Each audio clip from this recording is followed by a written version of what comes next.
வாக்காளர் பட்டியல் சிறப்பு தீவிர திருத்தப் பணிகள் தமிழ்நாடு உட்பட 12 மாநிலங்களில் நவம்பர் 4ஆம் தேதி தொடங்கும் என்று தேர்தல் ஆணையம் அறிவித்துள்ளது.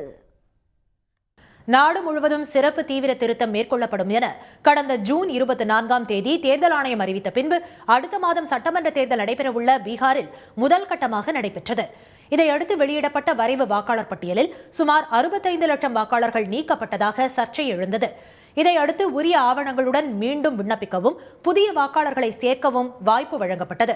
அதனைத் தொடர்ந்து செப்டம்பர் 30ஆம் தேதி வெளியான இறுதி வாக்காளர் பட்டியலில் நீக்கப்பட்ட வாக்காளர்களின் எண்ணிக்கை 47 லட்சமாக குறைந்தது.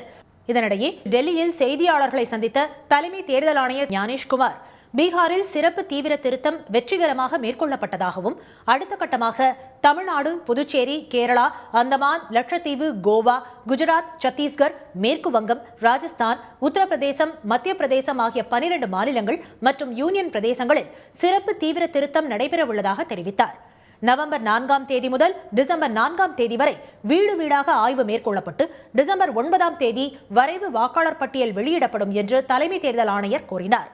டிசம்பர் 9ஆம் தேதி முதல் ஜனவரி 8ஆம் தேதி வரை ஆட்சேபனை வாக்காளர்கள் சமர்ப்பிக்கலாம் என்றும் அவை பரிசீலிக்கப்பட்டு இறுதி வாக்காளர் பட்டியல் அடுத்த ஆண்டு பிப்ரவரி 7ஆம் தேதி வெளியிடப்படும் என்றும் தேர்தல் ஆணையம் அறிவித்துள்ளது. ஒவ்வொரு தேர்தலுக்கு முன்பும் தீவிர வாக்காளர் சரிபார்ப்பு மிக அவசியம் என்றும் தகுதி வாய்ந்த வாக்காளர்கள் விடுபட்டுவிடக் கூடாது என்பதே சிறப்பு தீவிர திருத்தம் மேற்கொள்வதன் நோக்கம் என்றும் ஞானேஷ்குமார் தெரிவித்தார். உடனுக்குடன் செய்திகளை தெரிந்து கொள்ள சன் நியூஸ் பெல் ஐகானை கிளிக் பண்ணுங்க.